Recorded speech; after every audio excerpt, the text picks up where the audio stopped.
Entre 1927 y 1930, el sacerdote belga Georges Lemaitre fue el que inventó la teoría del Big Bang. Ese mismo jesuita es el que instruía a Albert Einstein. Por cierto, en el libro El universo y el Dr. Einstein dice claramente: tampoco ningún experimento físico ha demostrado que la Tierra esté realmente en movimiento. Las leyes físicas y las constantes parecen estar calibradas de forma exquisita y exclusiva para permitir la existencia no solo de las estrellas, el Sol y la Luna, sino también de nuestra propia existencia. Tienes que saber que existe una infiltración jesuita en todo lo que tiene que ver con el supuesto espacio. Por ejemplo, tanto Galileo como Copérnico, entre muchos otros, eran jesuitas. La Iglesia era la que financiaba todos los proyectos de estos supuestos astrónomos. Los jesuitas nunca han operado en bondad y bienestar de la humanidad, y realmente no buscan mostrar que existe un creador. Literalmente todo lo que tenga que ver con la ciencia y lo espacial es financiado por jesuitas aún en la actualidad. Nos han dicho que toda la materia se originó cuando la nada se acumuló y apretó en un pequeño punto y de repente explotó, liberando neutrones, protones y electrones, los cuales supuestamente salieron disparados en forma radial, lineal, centrífuga y alejándose, pero que nadie sabe cómo, espontáneamente y por casualidad, lograron acercarse, unirse y organizarse en miles de millones de átomos de hidrógeno y helio, que en un espacio sin estorbos ni otras fuerzas, en contra de todas las leyes de la física conocidas, lograron cambiar de dirección, organizarse y empezaron a girar sobre sí mismas, luego progresivamente se condensaron. Pero es muy importante que sepas que el aire o gas nunca se condensa ni solidifica por sí mismo. Luego, siendo imposible que se pudieran condensar, supuestamente se formaron las estrellas de primer orden, que al explotar por fisión, es decir, rotura o división, o por fusión, unión de átomos más pequeños para formar unos más grandes, formaron poco a poco, por puros sucesos al azar, todos los otros 89 elementos más pesados que el hidrógeno, a pesar de que las brechas en número atómico posteriores al helio y al boro hacen esto imposible. Luego se dice que de sus residuos se formaron las estrellas actuales, que, por sí solas, se organizaron en las inexistentes galaxias, grupos binarios, etc., y que al fracturarse nuevamente formaron al Sol, la Luna y los supuestos planetas que, nadie sabe cómo, se organizaron cuidadosamente en forma, tamaño y composición, a una distancia exacta del Sol, todos perfectamente organizados sin jamás chocar ni precipitarse unos contra otros, sin nadie que los controle. ¡Qué casualidad! Pero la realidad es que la materia, el Sol, la Luna, las estrellas y la Tierra son tan extremadamente complicados y sofisticadamente organizados que es imposible que el caos o el azar los haya formado espontáneamente. No se engañan con el tamaño del universo diciendo que es infinito. El Big Bang es falso, es absurdo e irracional. Una gran explosión no puede generar orden. En el libro Breve Historia del Tiempo, Stephen Hawking escribió sobre los eventos aleatorios. Es un poco como si las conocidas hordas de monos martillaran sobre máquinas de escribir. La mayor parte de lo que escriban será basura, pero muy ocasionalmente, por pura casualidad, escribirán uno de los sonetos de Shakespeare. Esto es totalmente absurdo. La mayor parte de humanos no pueden escribir un soneto, mucho menos monos, y tampoco puede ser hecho por azar. El azar no puede producir un texto legible, ni un soneto, mucho menos un universo tan finamente ordenado que funciona a la perfección. Otro engaño es decir que el universo se está expandiendo. Desde el inicio de la vida humana, las estrellas siguen siendo las mismas, el Sol y la Luna igual. Todo eso ha sido registrado en las pinturas rupestres y en los jeroglíficos. Siempre vemos cómo las estrellas guardan su distancia exactamente igual, y el Sol y la Luna siempre siguen el mismo trayecto que se les estableció. Quieren engañarte diciendo que todo surgió del caos y que el caos continúa para que vivas estresado y sea más fácil manipularte. Es el engaño masónico. Pero la realidad es que el orden existe y lo vemos cada día. Siempre hay día, siempre hay noche. Nunca hay ni ha habido dos inviernos consecutivos. Existen muchos libros que demuestran que la Tierra es plana. En este video te quiero mostrar a los terraplanistas que más han luchado por demostrar la verdadera forma de la Tierra. Samuel Birley Robotham fue un escritor e inventor inglés de ideas socialistas, quien escribió Astronomía Cetética, la Tierra no es un globo. Bajo el seudónimo de Parallax, postuló que la Tierra es una superficie plana, encerrada, cuyo centro es el Polo Norte, y cuyo borde exterior está bordeado por una pared de hielo, con el Sol, la Luna, los planetas y las estrellas a tan solo unos centenares de millas sobre su superficie.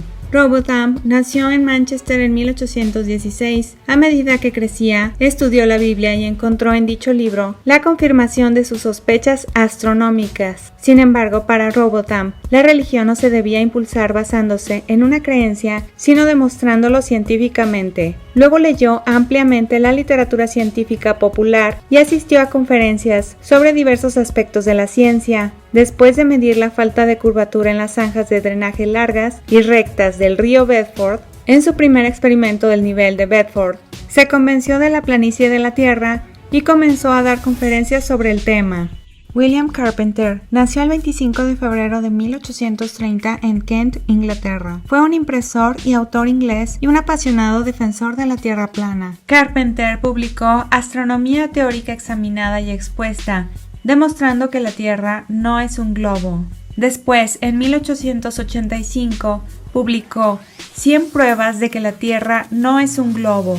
Carpenter argumentó que hay ríos que fluyen por cientos de millas hacia el nivel del mar, sin caer más de unos pocos pies, en particular el Nilo, que en 1000 millas cae solamente un pie. Es bastante incompatible con la idea de la curvatura de la Tierra. Es, por tanto, una prueba razonable de que la Tierra no es un globo.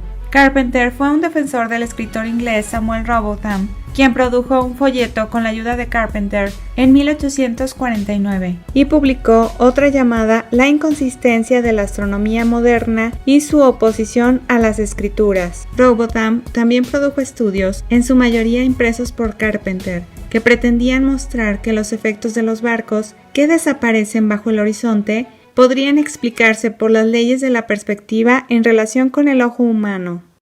Elizabeth Ann Mould de Songington Blount nació en Inglaterra en 1850. Fue una escritora de panfletos y activista social. Después de la muerte de Samuel Robotham, en 1884, se convirtió en la presidente de la Sociedad Cetética Universal, cuyo objetivo era la propagación del conocimiento relacionado con la cosmogonía natural basado en la investigación científica práctica.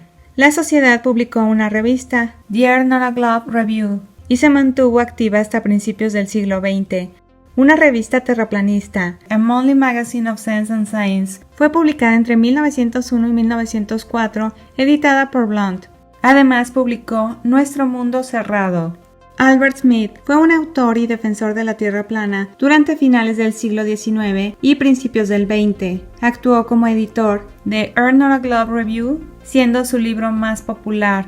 ¿Es la Tierra un globo giratorio asumido y enseñado por la ciencia astronómica moderna? Y dijo, no sentimos ningún movimiento, no vemos movimiento y no escuchamos ningún movimiento, mientras que nuestros sentidos favorecen el hecho razonable y demostrable de que la Tierra está inmóvil. Orlando Ferguson fue un residente de Dakota del Sur, más conocido en la actualidad por un mapa detallado de la Tierra plana que creó en 1893. El mapa contiene varias referencias a pasajes bíblicos. Ferguson también afirmó que el Sol tenía 30 millas de diámetro y que se encuentra a 3000 millas de la Tierra. En 2011, Ferguson fue objeto de atención de la prensa después de que una copia de su mapa de Tierra plana de 1893 fuera donada y aceptada por la Biblioteca del Congreso. El Fall River Pioneer Museum en Hot Springs también conserva una copia un poco incompleta. También cuestionó la existencia de la gravedad. En 1891 dio una conferencia en Hot Springs, seguido de un folleto de 60 páginas. Ferguson también publicó una revista en 1896 llamada Square World. David Warlow Scott fue uno de los primeros defensores de la Tierra plana, mejor conocido por su trabajo de 1901, Terra Firma, la Tierra no un planeta, probado a partir de las escrituras, la razón y los hechos. Y dijo: confieso que no puedo imaginarme cómo un ser humano, en sus propios sentidos, puede creer que el Sol está estacionario, cuando con sus propios ojos lo ve girando alrededor de los cielos, ni cómo puede creer que la Tierra, en la cual está de pie, gira con la velocidad de un rayo alrededor del Sol, cuando no siente el menor movimiento. La distancia entre el Mar Rojo en Suez y el Mar Mediterráneo es de 100 millas. La línea de referencia del canal está a 26 pies por debajo del nivel del Mediterráneo y continúa horizontalmente todo el camino de mar a mar, no habiendo una esclusa única en el canal. La superficie del agua es paralela a la línea de referencia. Por tanto, está claro que no hay curvatura en las 100 millas enteras entre el Mediterráneo y el Mar Rojo. Si hubiera existido, según la teoría astronómica, el centro del canal habría sido 1666 pies más alto que en cualquier extremo, mientras que el canal es perfectamente horizontal en toda la distancia, es decir, plano. El Gran Canal de China, que se dice que tiene 700 millas de longitud, se hizo sin tener en cuenta ningún margen para una supuesta curvatura, ya que los chinos creen que la Tierra es un plano inmóvil. Debo añadir también que no se hizo ninguna concesión para ello en el Canal del Mar del Norte o en el Canal de Navegación de Manchester, lo que demuestra claramente que no hay curvatura en la Tierra o en el mar, por lo que el mundo no puede ser un planeta. Thomas Winship fue un autor sudafricano y defensor de la Tierra plana que trabajó a finales del siglo XIX y principios del XX. Su obra más conocida es Cosmogonía Cetética, o evidencia concluyente de que el mundo no es un globo giratorio, sino un círculo plano estacionario, en 1899. Alexander Gleason fue un ingeniero civil estadounidense, proponente de la Tierra plana y en particular conocido por su New Standard Map of the World. John Avicii dijo: la Tierra es plana e inmóvil, mientras que el Sol, la Luna y las estrellas están en constante movimiento. Esta es la iluminación del mundo. Wilbur Glenn Bolivar nació en Indiana el 10 de marzo de 1870. En 1914, Bolivar ganó notoriedad en todo el país de Estados Unidos por su vigorosa defensa de la Tierra plana. Ofreció un desafío de $5,000 ampliamente publicitado para que cualquiera tratara de refutar a la Tierra plana. Bolivar tomó el control de la comunidad de Sion, en Illinois, que la Tierra es plana. Bolivar mantuvo un estricto control sobre la comunidad y transmitió sus conocimientos de la Tierra plana desde una estación de radio de 100,000 vatios en la ciudad. Dijo: el Sol tiene solo 51 kilómetros de ancho, y a no más de 4,800 kilómetros de la Tierra. Es lógico que deba ser así. Dios hizo el Sol para iluminar la Tierra y, por lo tanto, debe haberlo colocado cerca de la tarea para la que fue diseñado. ¿Qué pensaría usted de un hombre que construyó una casa en Sion y pone una lámpara para encenderla en Kenosha, Wisconsin? Samuel Shenton fue el fundador de la Sociedad de la Tierra Plana, fundada en 1956, renombrada a partir de la Sociedad Cetética Universal. Dirigió la Sociedad de la Tierra Plana desde su fundación hasta su muerte. Durante ese periodo, Shenton dio varias conferencias y generó publicidad para la sociedad. Luego de que salieran las supuestas primeras fotos de la Tierra, en los primeros años de la carrera espacial, Shenton la rechazó, afirmando que eran una ilusión óptica debido a una gran lente angular que hacía que la Tierra pareciera curvada cuando realmente no lo es. Posteriormente descartó todas las fotos, catalogándolas de falsificaciones junto con todo el programa espacial. Shenton murió en 1971 y Charles Johnson se convirtió en el nuevo presidente de la Flat Earth Society. Afirmó que los aterrizajes de Apolo en la Luna y la exploración espacial en general fueron falsificados para alejar a la gente de la verdad bíblica de que el mundo es plano. Johnson promovió la Tierra plana y la Sociedad de la Tierra plana, distribuyendo folletos, boletines y otros materiales a pedido del público. Johnson fue entrevistado a menudo por sus opiniones sobre Tierra plana e incluso apareció en un comercial de helados. Charles Johnson murió el 19 de marzo de 2001.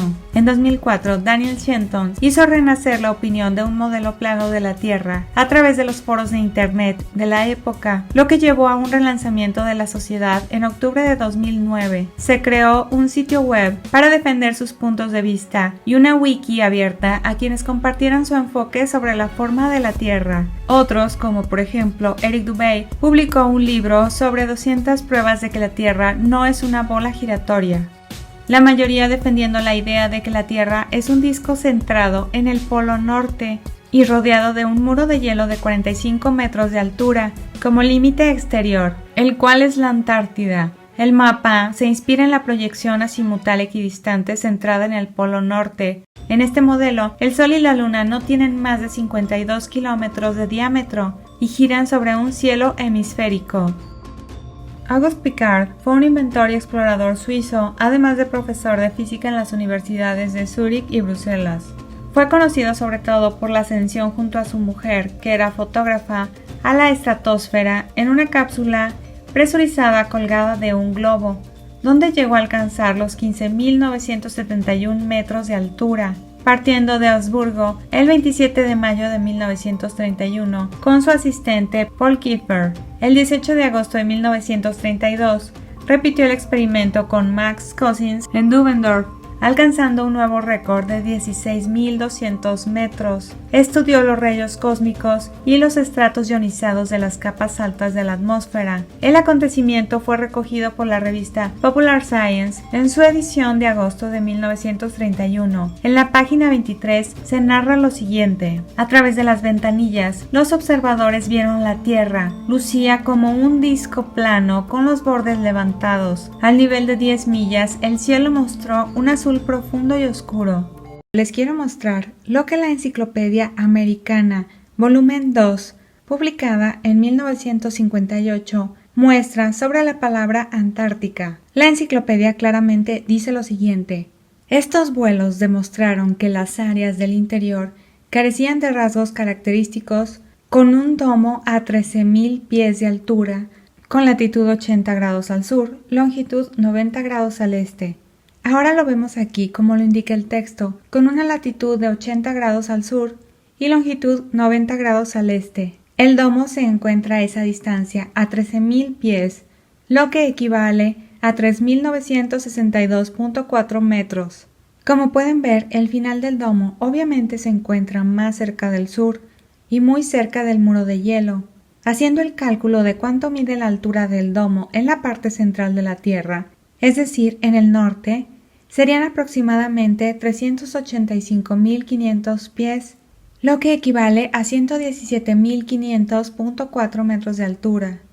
Todos los mapas antes del 1958 muestran la Tierra plana con el muro de hielo alrededor y un domo, tal como lo indica esta enciclopedia, la cual dice con exactitud la altura del domo dependiendo de la latitud y longitud. Después de 1958, toda esta información fue censurada para ocultar la verdad, y es por eso que no permiten que se vaya a explorar la Antártida, más que solo una pequeñísima zona. Desde que empecé a hacer videos sobre tierra plana les he dicho esto, que el domo se encuentra muy cerca de donde termina el muro de hielo, y ahora lo acabamos de comprobar con esta enciclopedia. Según los descubrimientos, los meteoritos que han caído a la Tierra desde el supuesto espacio contienen materiales que solamente se encuentran presentes en la Tierra, por lo que se plantea que el origen de los meteoritos está aquí mismo en la Tierra. Como lo mencioné en otro video, la ciencia oficial nos dice que la atmósfera de la Tierra tiene varias capas. Supuestamente una de ellas es la termósfera, que alcanza temperaturas de hasta 2000 grados Celsius. Es obvio que cualquier objeto o persona se derretiría en cuestión de segundos a esas altas temperaturas. Esta es la primera prueba de que es imposible salir hacia el supuesto espacio vacío o que cualquier cosa entre, ya que forzosamente se tendría que pasar por la termósfera para poder ir hacia el falso espacio o para entrar a la Tierra. Nos dicen que un cometa es un cuerpo celeste constituido por polvo y rocas que orbitan supuestamente alrededor del Sol, siguiendo diferentes trayectorias elípticas y que forman parte del sistema solar. pero sería imposible que se pudieran desplazar en el supuesto espacio porque el supuesto espacio está vacío. Sin atmósfera no puede existir fricción. Nada se podría desplazar en el falso espacio. Nos dijeron que un asteroide es un cuerpo celeste rocoso, más pequeño que un planeta y mayor que un meteoroide, y que la mayoría de los meteoroides son fragmentos de cometas y asteroides. Según esto, cuando entra en la atmósfera de un planeta, el meteoroide se calienta y se vaporiza parcial o completamente. El gas que queda en la trayectoria seguida por el meteoroide se ioniza y brilla. El rastro de vapor brillante se llama técnicamente meteoro, aunque su nombre común es estrella fugaz. La mayoría de los meteoritos terrestres proceden supuestamente de meteoroides. Meteoro, en su uso astronómico, es un concepto que se reserva para distinguir el fenómeno luminoso que se produce cuando un meteoroide atraviesa supuestamente la atmósfera. Es sinónimo de estrella fugaz, término impropio ya que no se trata de estrellas. Los meteoros más luminosos son habitualmente llamados bólidos o bolas de fuego. La aparición de meteoros es un hecho muy frecuente y generalmente se ven a simple vista. En una noche oscura y despejada se pueden detectar sin ayuda de instrumentos hasta 10 meteoros por hora. Sin embargo, en las épocas denominadas de lluvia de estrellas, se llegan a observar de 10 a 60 por hora, uno cada minuto. La contaminación lumínica hace que en las ciudades sea muy difícil disfrutar de este tipo de observaciones. Más raro es un fenómeno más deslumbrante, el de un bólido. Atraviesan rápidamente el cielo, dejan tras sí una estela luminosa y a veces estallan con un ruido análogo al de un disparo de artillería, exactamente como el fenómeno ball lightning, el cual es un simple relámpago con forma de bola. Cuando se trata de lluvias de meteoros, las trayectorias de las diferentes estrellas fugaces parecen provenir de un mismo lugar del cielo, punto al que se da el nombre de radiante. Es un efecto de perspectiva, pues todos van paralelos, pero igual que las vías del tren, parecen converger hacia el infinito. El radiante tiene relación directa con la órbita de los meteoroides, que supuestamente originan la lluvia de meteoros. Un meteoroide que no se consume en su paso por la atmósfera y llega a estrellarse en la superficie terrestre, dada su energía, puede producir supuestamente un cráter de impacto. Pero esto es imposible porque jamás lo hemos visto. En el video anterior mencioné la existencia de los hidrocráteres, que fueron las fuentes del gran abismo durante el diluvio, por lo que esos cráteres no tienen nada que ver con meteoritos. Hasta la manera que dicen en la que los dinosaurios se extinguieron es totalmente absurda, supuestamente por un impacto de un meteorito que cayó en una pequeñísima parte de México, al noroeste de la península de Yucatán. Quien haya visitado ese pequeño lugar se dará cuenta de ese gran engaño. Los meteoritos son para seguir con el mito de aliens y de una supuesta invasión alienígena. No hay meteoros que vienen del espacio para estrellarse contra la Tierra. Una lluvia de meteoros es un evento celeste en el que se observa la irradiación de varios meteoros desde un punto en el cielo nocturno. Ocurren cada año. Nos dicen que todas las lluvias de meteoros parecen provenir de una misma zona, el punto radiante. La Unión Astronómica Internacional tiene registradas 112 lluvias de estrellas a lo largo del año, por lo que la conclusión a todo esto es que son simples descargas eléctricas, son cíclicas y son luminiscentes. Lo que ocurre en el cielo es un espectáculo que nos muestra que todo es cíclico y sigue el orden establecido. Todo ocurre dentro de la Tierra, entre el domo y la Tierra. Fuera del domo, todo está lleno del eterno. Pangea es el concepto de que todas las masas terrestres estuvieron en un tiempo conectadas como un gran continente.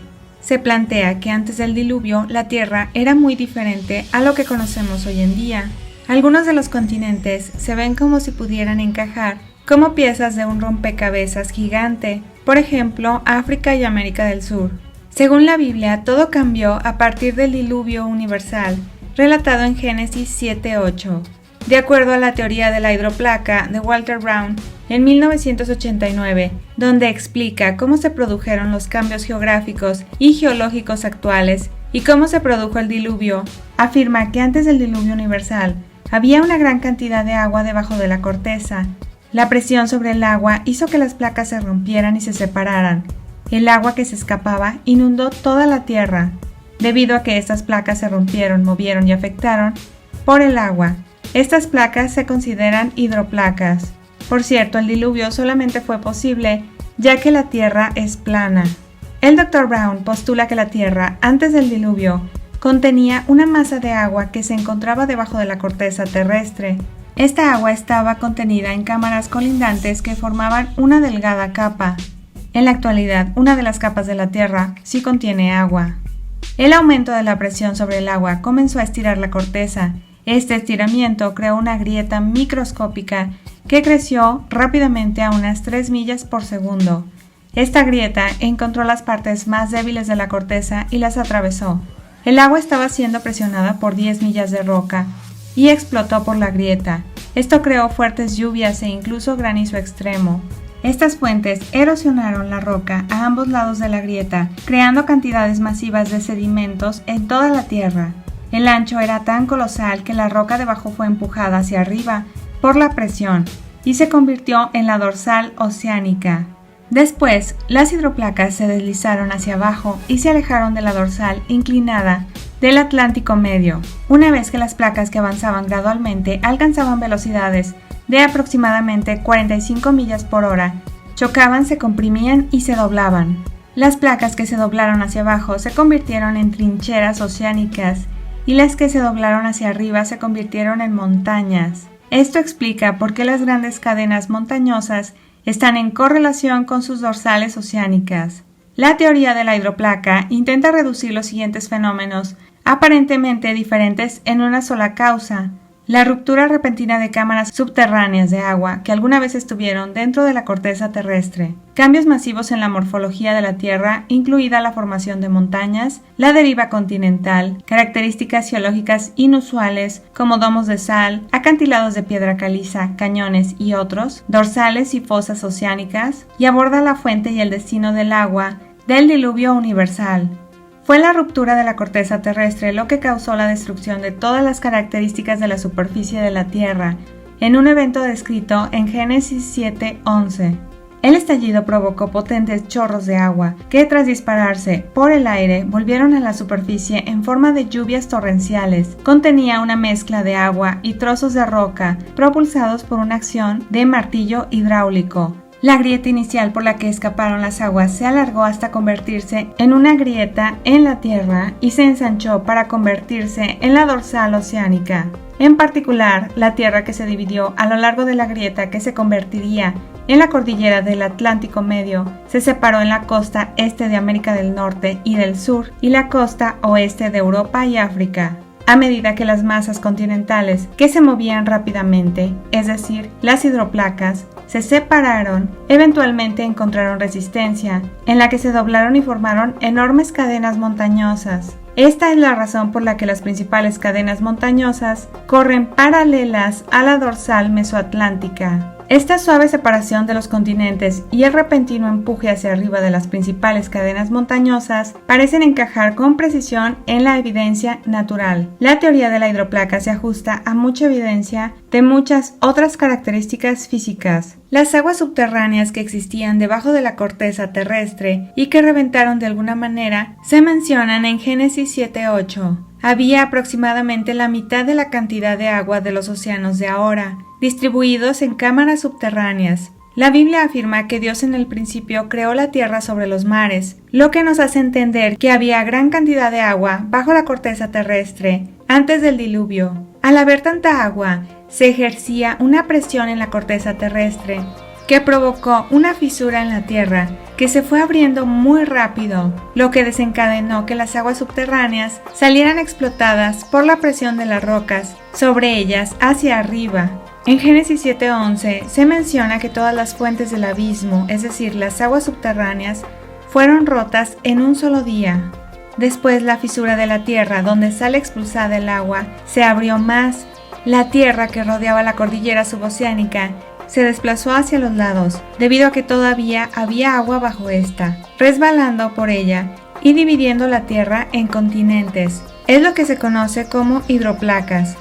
En Salmos existe una referencia al diluvio, diciendo que subieron los montes, descendieron los valles. Es una clara alusión a este desdoblamiento de las hidroplacas. Fueron en esos valles donde las aguas del diluvio huyeron y se apresuraron, como dice Salmos 104:7, para decrecer gradualmente. Es impresionante cómo el Creador le repite a Noé en Génesis 9:7, las mismas palabras que a Adán en Génesis 1:28, excepto por la palabra señoread. Esta palabra significa conocer, explorar. El que no se lo haya dicho a Noé significa que la tierra, después del diluvio, no sería la misma y sería mucho más difícil para el hombre conocer la tierra con las grandes montañas, cañones y océanos tan profundos como los que existen ahora. Las condiciones climáticas cambiarían de modo en las que el ser humano ya no viviría tantos años como antes del diluvio. Entonces así habría más continentes. Dijo también el Creador: júntese a las aguas que están debajo de los cielos en un lugar y descúbrase lo seco, y fue así. Probablemente si toda el agua se juntara en un solo lugar, la tierra seca también se juntaría en un solo lugar.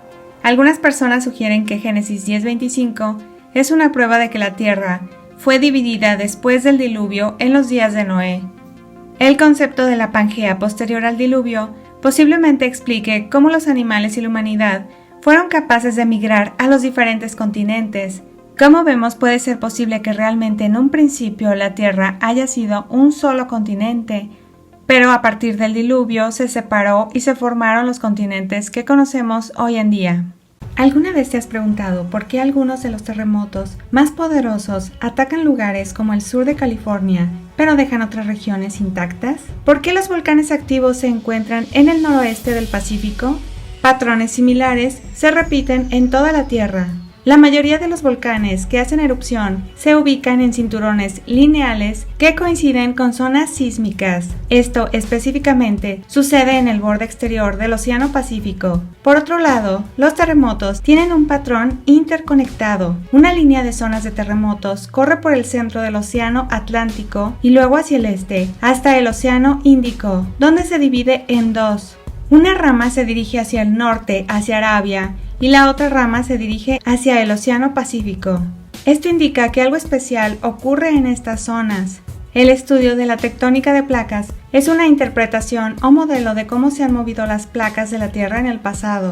La corteza terrestre está formada por placas de diferentes tipos de roca. Las placas continentales están hechas de granitos y rocas sedimentarias, y las placas oceánicas están hechas de basalto. Las placas se pueden deformar al romperse, fallar, comprimirse y subducirse debajo de otra placa. La ruptura ocurre cuando las placas se separan, como a lo largo de la dorsal del Atlántico Medio y la grieta de África Oriental. Las fallas de transformación ocurren cuando las placas se deslizan horizontalmente una junto a la otra en lugares como a lo largo de la falla de San Andrés. La compresión ocurre cuando las placas se mueven una hacia la otra. Las placas oceánicas se hundirán debajo de las placas continentales, pero las placas continentales chocan para formar montañas como el Himalaya. La tectónica de placas se refiere al lento movimiento de las placas de la corteza terrestre. Estas placas se formaron cuando la corteza terrestre se rompió al comienzo del diluvio.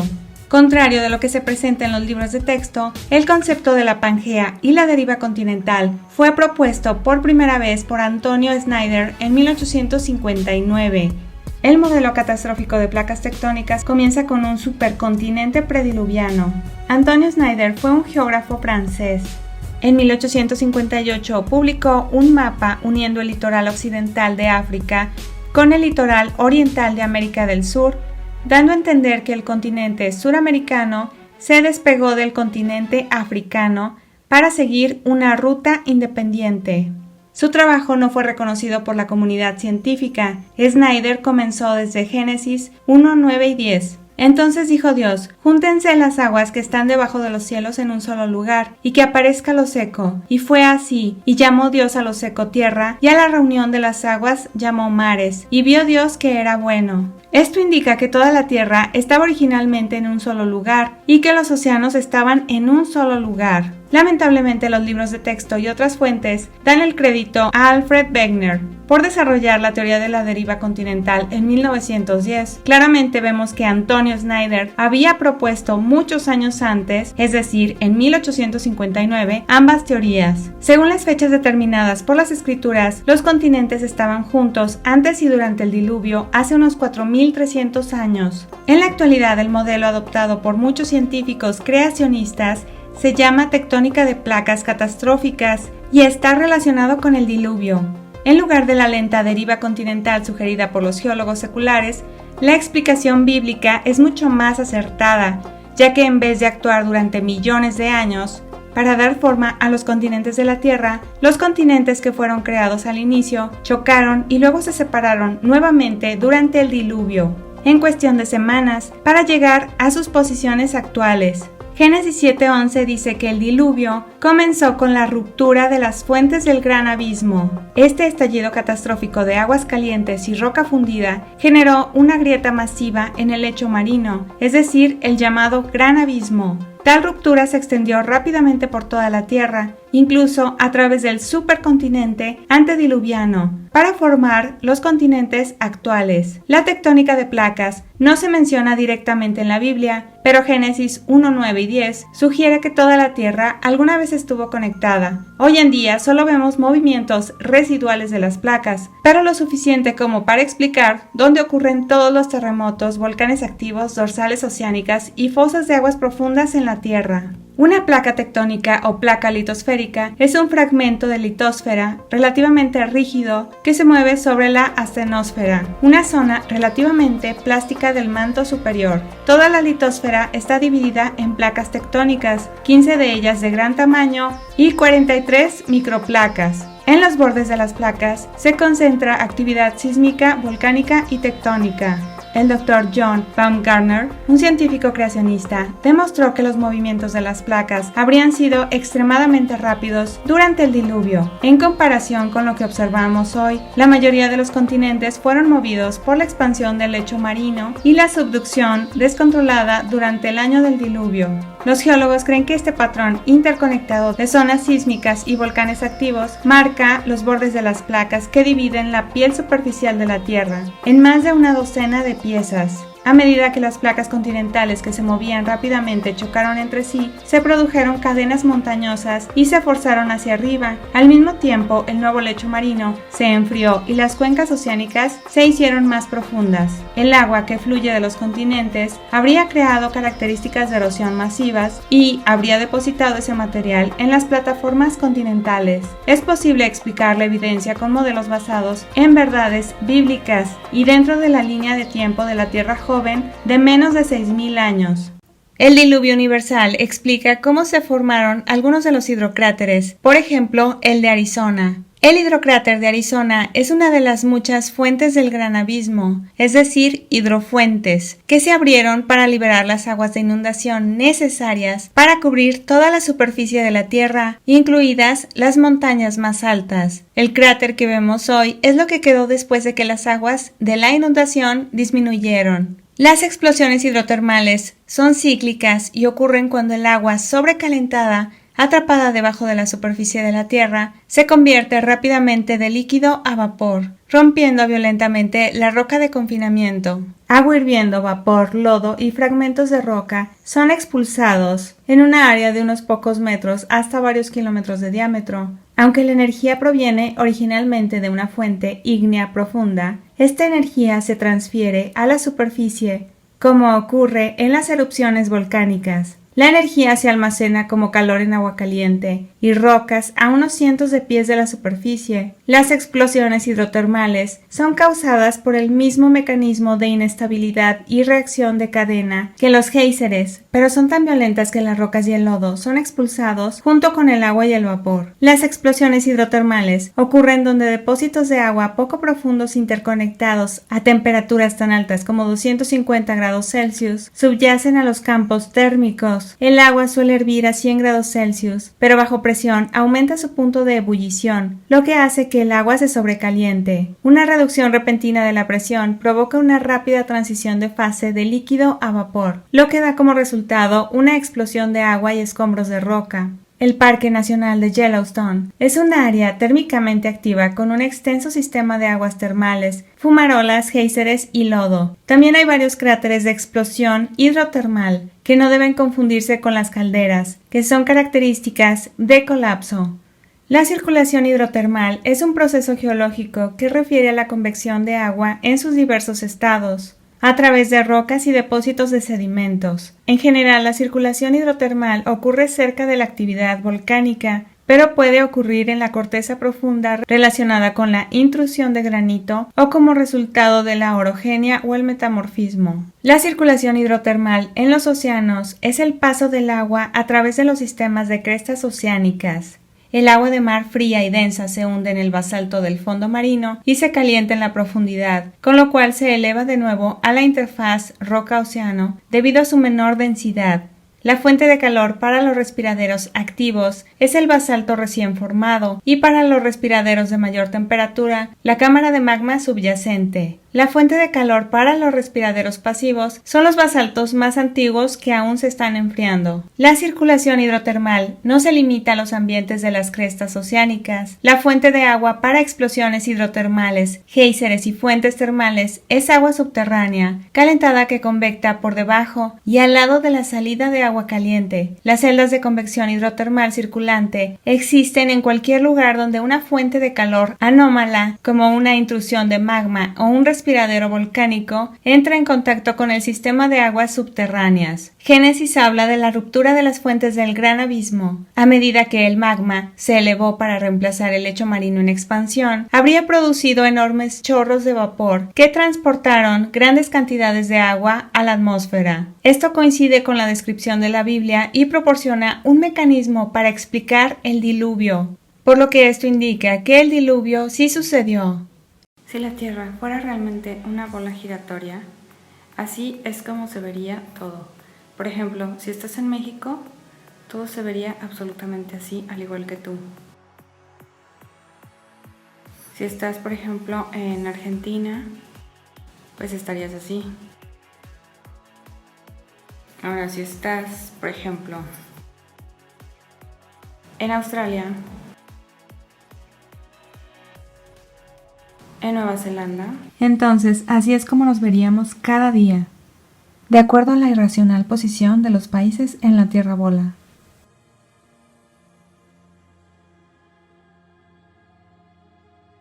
La ciencia oficial nos dice que la atmósfera de la Tierra tiene varias capas. Supuestamente, una de ellas es la termósfera, que alcanza temperaturas de hasta 2000 grados Celsius. Es obvio que cualquier objeto o persona se derretiría en cuestión de segundos a esas altas temperaturas. Esta es la primera prueba de que es imposible salir hacia el supuesto espacio, ya que forzosamente se tendría que pasar por la termósfera para poder ir hacia el falso espacio. El Sol no se puede estar quemando en el espacio, ya que en el supuesto espacio no hay oxígeno y para que exista combustión se requiere forzosamente la existencia del oxígeno. Para poder desplazarnos en la Tierra necesitamos una contrafuerza y la contrafuerza es la Tierra. El suelo, gracias al suelo es que nos podemos desplazar. La contrafuerza de los animales marinos es el agua. La contrafuerza para poder volar es el aire. La falsa ciencia nos dice que el espacio existe, pero que ahí no hay nada, es un vacío. Esto mismo contradice sus supuestos viajes hacia el espacio, ya que sería imposible que las naves espaciales se pudieran desplazar si no hay ninguna contrafuerza que pueda empujar el volumen de masa, porque en el vacío del espacio no hay aire, no hay nada, no puede existir fricción, y la nada es nada. Por lo tanto, no existe el espacio. Ningún cohete ha podido salir al espacio. Todos se elevan y curvan su trayectoria para no chocar contra el domo. Ningún cohete ha podido traspasar el domo. El domo es un cambio de densidad, y entonces caen en el mar. Por eso su trayectoria siempre se ve desviada. Nada entra, nada sale. Nos dicen que cuando los meteoros se precipitan hacia la Tierra, provocan la aparición de estrellas fugaces que desaparecen después de unos segundos, mejor conocidos como lluvia de estrellas, pero en realidad son descargas eléctricas cíclicas luminiscentes. Ocurren cada año. La Unión Astronómica Internacional tiene registradas 112 lluvias de estrellas a lo largo del año. Esto quiere decir que realmente sí son cíclicas. Parecen provenir de una misma zona, del punto radiante. Y esto se explica desde el punto de vista del Simpson. Lo que ocurre en el cielo es un espectáculo que nos muestra que todo es cíclico y sigue el orden establecido. Los meteoritos son para seguir con el mito de aliens y de una supuesta invasión alienígena. En el único lugar donde caen meteoritos es en las noticias, porque nadie ha visto caer uno y que genere un cráter en ese momento, como lo que nos han enseñado siempre. Pero sí existen los cráteres hídricos, los cuales, de acuerdo a diversas teorías, fueron originados por las fuentes del abismo que comenzaron a brotar hacia arriba. Existen diferentes niveles de energía. Si físicamente nos trasladáramos a la Luna, a un planeta o estrella, sería como una descarga de energía muy potente que nos destruiría, nos aniquilaría porque es mucha energía. Es como en lugar de conectar un móvil a 220 voltios, lo conectáramos a 12.000 voltios. El móvil quedaría totalmente destruido. Conforme subimos en la atmósfera, el nivel de energía es muy denso y es imposible poder acceder con un cuerpo físico. Los satélites tampoco podrían aguantar la temperatura de 2000 grados Celsius, es obvio que se derretirían. Mucho antes de la mentira de los satélites, la comunicación transatlántica ya había sido establecida. En la actualidad, el 95% de las comunicaciones se realizan mediante cables submarinos. A través de diversas películas que muestran el supuesto espacio, nos han generado una adicción hacia la ciencia ficción. El alunizaje es un gran fraude. El alunizaje nunca sucedió. Fue dirigido por Stanley Kubrick. Es suficiente mirar el vehículo de aterrizaje y ver que es un pedazo de basura hecha de papel celofán y cinta adhesiva. Nicolás Copérnico era un clérigo católico y no fue el inventor de la teoría heliocéntrica, como muchos creen. Como veremos, Copérnico solamente recopiló información que ya había sido dada anteriormente por otros, los cuales ya habían sido refutados en su época. De acuerdo a Arquímedes y Plutarco, la teoría heliocéntrica fue concebida desde el siglo III antes de nuestra era por el astrónomo griego Aristarco de Samos. Pero Copérnico no señaló que le había copiado a Heráclides. Tampoco quiso mencionar a Aristarco de Samos como el que realmente había inventado la teoría heliocéntrica. También Nicolás Copérnico copió una extensión del teorema de Apolonio de Perga. Entonces vemos cómo Nicolás Copérnico no solamente le copió a Aristarco de Samos. En 1533, Johann Albrecht envió a Roma una serie de cartas resumiendo la teoría de Copérnico. Estas fueron oídas con gran interés por el Papa Clemente VII y varios cardenales católicos. Para 1536, el trabajo de Copérnico estaba cercano a su forma definitiva y habían llegado rumores acerca de su teoría a oídos de toda Europa. Copérnico fue urgido a publicar desde diferentes partes del continente. En una epístola fechada en noviembre de 1536, el arzobispo de Capua, el cardenal Nicolaus von Schorber, pidió a Copérnico comunicar más ampliamente sus ideas y solicitó una copia para sí. Algunos historiadores consideran que Copérnico no estaba preocupado por el impacto en el mundo religioso, ya que él se encontraba totalmente protegido por su misma Iglesia Católica, pero realmente Copérnico temía el impacto científico. En su libro sobre los giros de los cuerpos celestes, comenzó a escribirlo en 1506, pero como vimos, realmente solamente recopiló información y terminó de recopilar esta información en 1531. Aunque no se publicó hasta el año de su muerte, en 1543, dedicando su obra al Papa Paulo III. Copérnico pensaba que el sistema tolemaico era demasiado complicado para él y quería proponer un modelo alternativo bastante simple. Es interesante saber que el predicador luterano Andreas Osiander había asumido la tarea de supervisar la imprenta y la publicación de su libro sobre los giros de los cuerpos celestes. Osiander agregó una carta sin firmar, escrita por él mismo, titulada al lector que concierne la hipótesis de este trabajo. Osiander la colocó antes del prefacio de Copérnico, que era una carta al Papa Paulo III. La carta de Osiander trataba de dejar establecido que el sistema de Copérnico era una propuesta matemática y no un intento de declarar una verdad literal, que nadie espere nada cierto de la astronomía, porque ésta no puede concebirlo, y que se evite aceptar como la verdad ideas concebidas para otro propósito, y así no acabar su estudio más tonto de lo que era cuando comenzó. La teoría heliocéntrica es totalmente absurda, y Copérnico no podía comprender la teoría geocéntrica de Ptolomeo porque le parecía demasiado compleja para su cerebro. Por eso optó por copiar la teoría heliocéntrica a Aristarco de Samos, la cual ya había sido refutada durante la época de Aristarco de Samos. Como vemos, todo esto es sumamente absurdo y carece de sentido común. La historia que nos contaron en la escuela sobre Galileo es completamente falsa. El Papa Urbano VIII fue gran amigo de Galileo. Incluso antes de subir al trono pontificio, le escribió un poema a Galileo en su honor. Galileo le retribuyó este acto con la dedicación de su libro El Ensayador. Esto aseguró el gran éxito de Galileo en su época, por lo que Galileo se convierte de alguna manera en el representante de los círculos intelectuales romanos en esa época.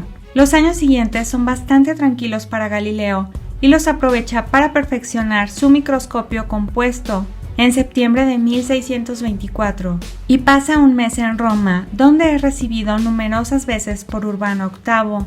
Algo muy importante es que el Papa Urbano VIII es el que le da la idea a Galileo de hacer un libro pro-copernicano llamado Diálogo sobre los dos máximos sistemas del mundo, y él encarga escribirla a Galileo. Es decir, que la idea original de este libro heliocentrista era la idea original del Papa Urbano VIII, y él es el que le había encargado escribirla. El 21 de febrero de 1632, Galileo, protegido por el Papa Urbano VIII y el Gran Duque de Toscana, Fernando de Medici, publica en Florencia su diálogo. Con esto logramos comprender que realmente nunca estuvieron en contra del heliocentrismo, ya que el Papa era pro-copernicano. El Papa Urbano VIII, que supuestamente presidió el juicio de Galileo, era amigo y admirador de Galileo. Antes del supuesto juicio, Galileo se quedó en la embajada toscana. Durante el juicio fue alojado en un apartamento de 6 habitaciones completo y con sirviente. Tras el juicio, su supuesto arresto domiciliario consistió en un entretenimiento en los palacios del Gran Duque de Toscana y Arzobispo de Siena. Según un artículo del historiador David Marshall Miller en la revista History of Science, estudios recientes sobre el asunto Galileo han destruido este mito de que la condena de Galileo fue un conflicto entre ciencia y fe, novedad y autoridad, o racionalidad e irracionalidad. El asunto, dice Miller, fue en realidad ocasionado por la Guerra de los 30 años. De hecho, los problemas de Galileo comenzaron algo repentinamente en 1633, justo después de que el Sacro Imperio Romano sufriera reveses en la guerra.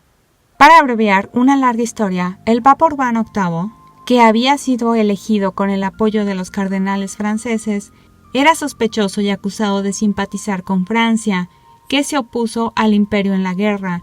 En esencia, los españoles y otros se preguntaban, ¿es el Papa católico? La aparente contradicción entre el encarcelamiento ampliamente publicitado de Galileo y su trato real sugiere que su juicio y arresto domiciliario fueron en gran parte gestos simbólicos, la concesión del Papa a sus críticos políticos y una forma de demostrar sus creencias católicas. La historia, como la ciencia, nos enseña que las apariencias engañan. De hecho, lo que parecen ser conflictos entre ciencia y religión casi siempre son conflictos sobre el poder político y la autoridad cultural. Todo lo que sabes sobre Galileo probablemente no es verdad, dice Guy Consolmagno. Guy Consolmagno es un astrónomo jesuita que trabaja en el Observatorio del Vaticano. Consolmagno sostiene que la Iglesia Católica siempre ha apoyado al heliocentrismo. Vemos cómo la Iglesia Católica nunca estuvo en contra del heliocentrismo, ya que realmente los católicos fueron los que inventaron y promovieron el heliocentrismo. Podemos observar en muchos relojes astronómicos la representación animada del sistema geocéntrico, que en realidad representan totalmente una Tierra plana e inmóvil. Un reloj astronómico es una clase de reloj que nos muestra las posiciones relativas del Sol, la Luna, las estrellas y los llamados planetas, así como de todo tipo de informaciones cíclicas, como son la duración del día y de la noche, fechas de los eclipses lunares y solares, fecha y horas de las mareas, la hora solar, las fechas de los solsticios, los cambios de estación, la salida y puesta del Sol y de la Luna. En este video solamente nos concentraremos en lo racional de los relojes astronómicos y no en su parte pagana, Como lo he explicado en otros videos, los planisferios celestes refutan al zodiaco y cualquier tontería de la astrología, ya que existe una inmensidad de estrellas que nunca toman en cuenta para sus absurdas constelaciones. Necesitas saber que cada una de las civilizaciones antiguas decidieron vincular algunas estrellas mediante trazos imaginarios, creando figuras que no existen. Además, dichos grupos de estrellas son completamente arbitrarios. Es necesario entender que cada civilización agrupaba a las estrellas de manera distinta, pero luego nos fue impuesto, al igual que el calendario gregoriano, el absurdo zodiaco, con sus falsas 12 constelaciones. A partir de 1928, la Unión Astronómica Internacional decidió reagrupar oficialmente la supuesta esfera celeste en 88 constelaciones, y aún así hay estrellas que no están tomando en cuenta, por lo que ni son 12 constelaciones ni 88. Todo eso es irracional y las estrellas no forman ninguna figura. Quiero mencionar como ejemplo a las nubes, no porque veas una nube y te parezca que tiene forma de perro, de mango, de silla o cualquier otra cosa que se te ocurra, no significa que la nube tenga realmente esa figura. Lo mismo sucede con las estrellas, no están formando ninguna figura y cada quien las ha agrupado como se le ha dado la gana, sin ser racionales. Por eso, y miles de razones más, es que la astrología es lo más absurdo que existe. Ahora, centrándonos en la parte real, funcional y racional de los relojes astronómicos, uno de los relojes más famosos de este tipo es el reloj astronómico de Praga, en República Checa, cuya parte central se completó en 1410. Aunque este modelo sea geocentrista,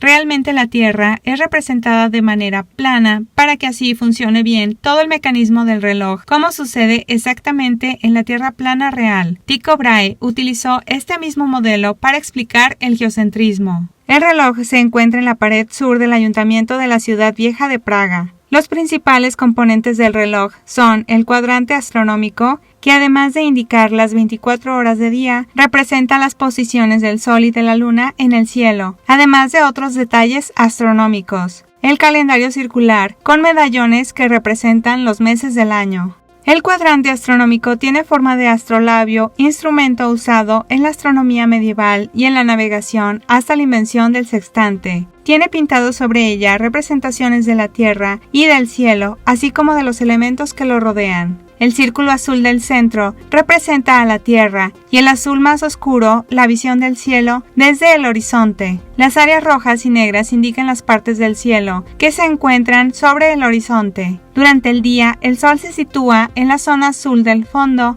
durante el amanecer y el atardecer sobre la zona roja, mientras que por la noche pasa a situarse en la zona oscura. A la izquierda del reloj, el este, encontramos la aurora y el amanecer, mientras en el oeste encontramos el ocaso y el crepúsculo. Los números dorados del círculo azul representan las 24 horas del día, el formato estándar, marcando la hora civil de Praga. Pero encontramos también la división de 12 horas que se definen por el tiempo entre el amanecer y el anochecer y que varía según la duración del día, dependiendo de la estación del año. Los números dorados del círculo azul representan las 24 horas del día. En el interior del círculo negro se encuentra otro círculo indicando la localización del Sol en la eclíptica y las estrellas y planetas girando en torno al Sol. La pequeña estrella dorada muestra la posición del equinoccio vernal. Los anillos se van moviendo durante el año y coinciden con el tiempo solar. La Tierra se encuentra fija al centro y el Sol es el que se mueve alrededor de la Tierra. El Sol se junta con el brazo que tiene la mano dorada y juntos nos muestran el tiempo de 3 formas diferentes. La posición de la mano de oro sobre los números romanos indica la hora local de Praga. La posición del Sol sobre las líneas doradas indican las horas en formato de horas desiguales. La posición de la mano dorada sobre el anillo exterior indican las horas después del amanecer, según el antiguo horario checo. Además, la distancia entre el Sol y el centro de la Tierra muestra el tiempo entre el anochecer y el amanecer. El movimiento de la Luna en la elipse se parece al del Sol, aunque es mucho más rápido. La Luna se mueve y muestra las fases de la Luna. El calendario fue añadido al reloj en 1870. Los 12 medallones representan los 12 meses del año. Son obra del pintor checo Josef Manez. La parte parte más antigua del reloj es el mecanismo del cuadrante astronómico que data de 1410. Fue construido por el relojero Nicolás de Cadán y por Jan Zindel, profesor de matemáticas y astronomía de la Universidad Carolina de Praga. Alrededor de 1490 fueron añadidos el calendario y las esculturas góticas que decoran la fachada. El reloj sufrió fuertes daños los días 7 y 8 de mayo de 1945 por culpa de los soldados alemanes que dirigieron sus ataques a la vieja ciudad de Praga en un esfuerzo por silenciar la iniciativa provocadora de la radio por parte de la resistencia checa iniciada el 5 de mayo. El ayuntamiento y los edificios cercanos fueron incendiados junto a las esculturas de madera del reloj, así como el calendario de Joseph Manès. Se reparó la maquinaria y el reloj volvió a funcionar a partir de 1948. Se realizó una reparación general del reloj en 1994. El reloj de Praga es uno de los numerosos relojes astronómicos que se construyeron en los siglos XIV y XV. Otro magnífico reloj es el de Torrazzo de Cremona. En el cuarto piso de la torre campanario de la Catedral de Cremona se encuentra el reloj astronómico más grande que existe. Tiene un diámetro de 8 metros y fue desarrollado por Francesco y Giovan Battista di Vizioli desde 1583 hasta 1588. Como podemos ver, todos estos relojes astronómicos que muestran una Tierra plana e inmóvil nos indican las correctas posiciones del Sol, de la Luna, de las estrellas y los llamados planetas y cómo funciona todo de manera cíclica y exacta. Por lo que esto es una prueba más de que todo funciona a la perfección en la Tierra plana e inmóvil. No existe la curvatura terrestre. Tienes que saber que existe la ley de la perspectiva. El Sol no cae. Solo se aleja de nuestra perspectiva, al igual que los barcos en el horizonte. Sabemos que los objetos lejanos se ven cada vez más bajos dependiendo de donde se encuentre el observador, hasta que en cierto punto la línea de visión del objeto y la superficie terrestre convergen al ángulo que constituye el punto de fuga o el horizonte, más allá de lo cual se pierde y deja de ser visible al observador. También influyen otros factores como la atmósfera y la temperatura. La ley de la perspectiva opera en todas las cosas. En un mismo edificio podemos darnos cuenta de esto. Entre más nos alejamos de un objeto o un lugar, comenzará a descender en nuestra visión debido a la perspectiva, ya que el ojo humano tiene un límite óptico. Al igual que el zoom de las cámaras, tiene un límite y no permite ver más allá de ese zoom. Todas las imágenes que nos muestran del espacio son CGI. No existe el espacio. Muchas culturas antiguas tenían un conocimiento avanzado en astronomía. Todas las pirámides fueron construidas con cada lado hacia un punto cardinal. Todas estas cosmologías antiguas tienen una pirámide al centro con base cuadrada. Entonces, primero tenemos la cosmología maya con las 4 esquinas. Después vemos el navajo muy similar. La cosmología sumeria también contiene una pirámide. Vemos que la cosmología babilónica y prebabilónica nos muestra esto. Después tenemos el modelo egipcio. Tenemos la cosmología china con 4 esquinas y un círculo en el exterior. La cosmología hindú, muy similar, como se puede ver en los chakras de colores, hay 4 esquinas dentro de un círculo.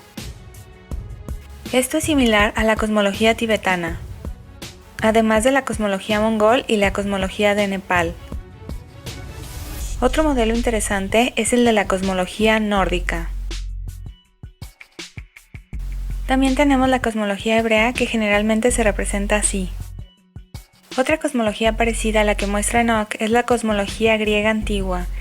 Lo que da aún más credibilidad a esto es el hecho de que muchas estructuras megalíticas construidas por los antiguos están perfectamente alineadas con el movimiento de las luminarias. No hace falta decir que los antiguos eran claramente mucho más inteligentes de lo que la mayoría cree. Sin la cosmología correcta es imposible comprender realmente lo que está sucediendo en el mundo y tu verdadero propósito en esta tierra. esta es la razón por la que es tan importante conocer la verdadera cosmología, ya que abre un catálogo de la verdad sobre cómo funciona este magnífico reino y cómo se puede poner fin a la opresión humana. Todas las civilizaciones antiguas ya sabían que la Tierra es plana. Ellos eran los padres de la astronomía y de las matemáticas. Por eso es que construían sus pirámides y sus megalitos alineados siempre con las estrellas, ya que sabían que año tras año siempre iban a seguir exactamente igual, porque la Tierra es plana y no se mueve. ¿Qué hubiera pasado si la manzana que le pegó en la cabeza a Newton se hubiera caído al agua en lugar de haberse caído al suelo? Las cosas caen, flotan o se elevan por 5 factores fundamentales, los cuales son los que influyen en el comportamiento molecular de la materia. Estos factores son densidad, flotabilidad, temperatura, presión y electromagnetismo.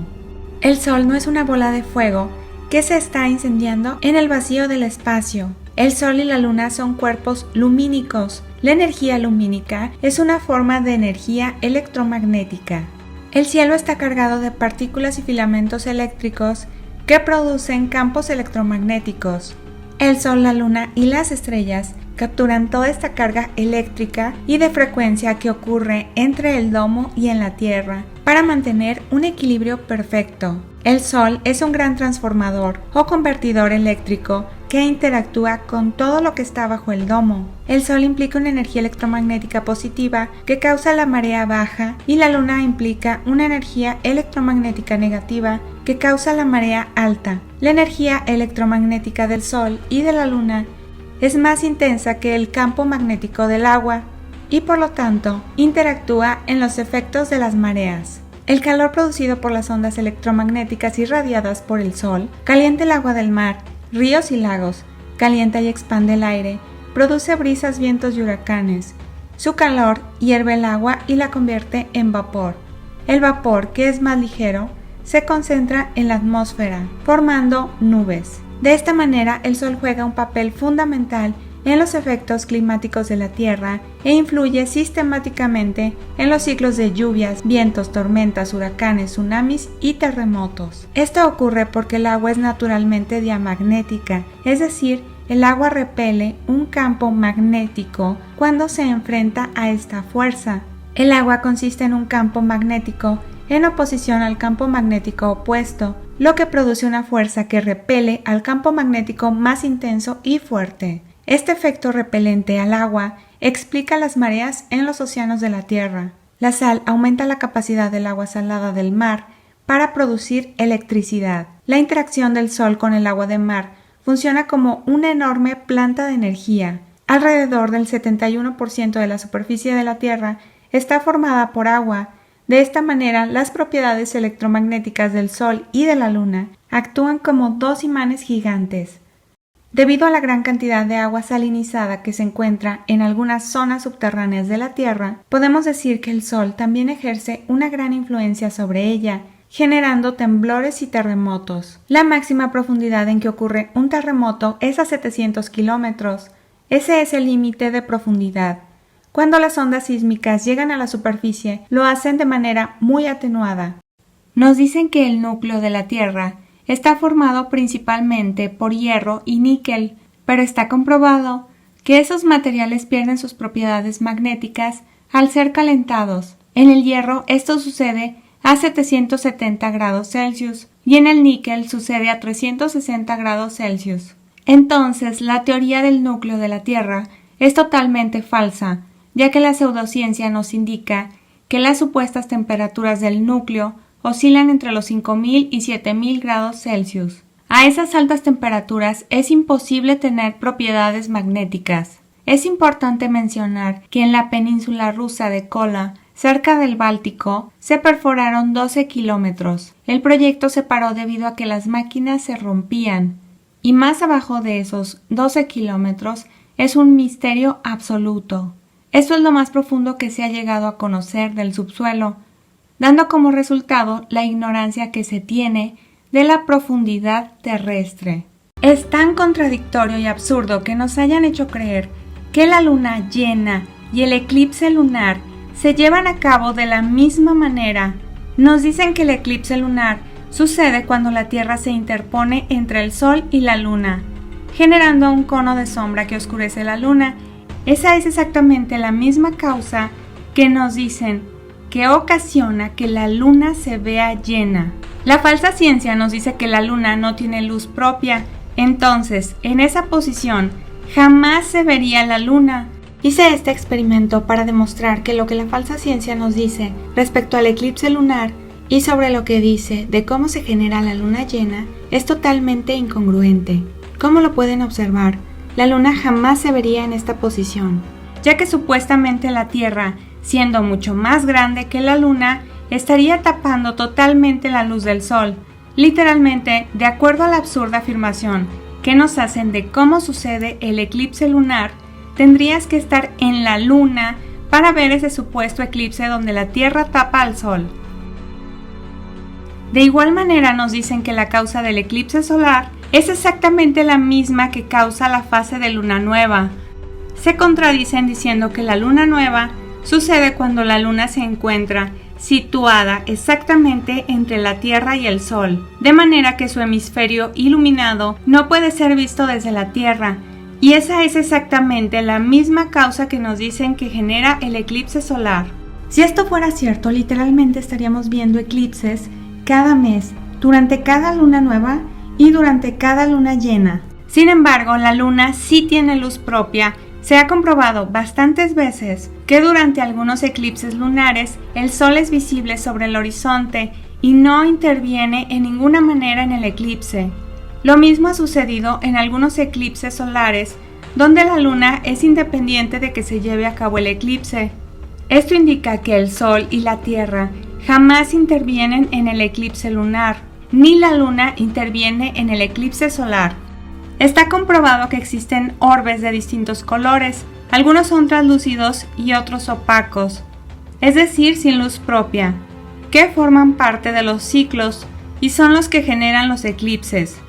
No solo los podemos apreciar durante los eclipses, sino también durante las fases de la Luna. Las fases de la Luna se llevan a cabo gracias a la antiluna, que es un orbe oscuro.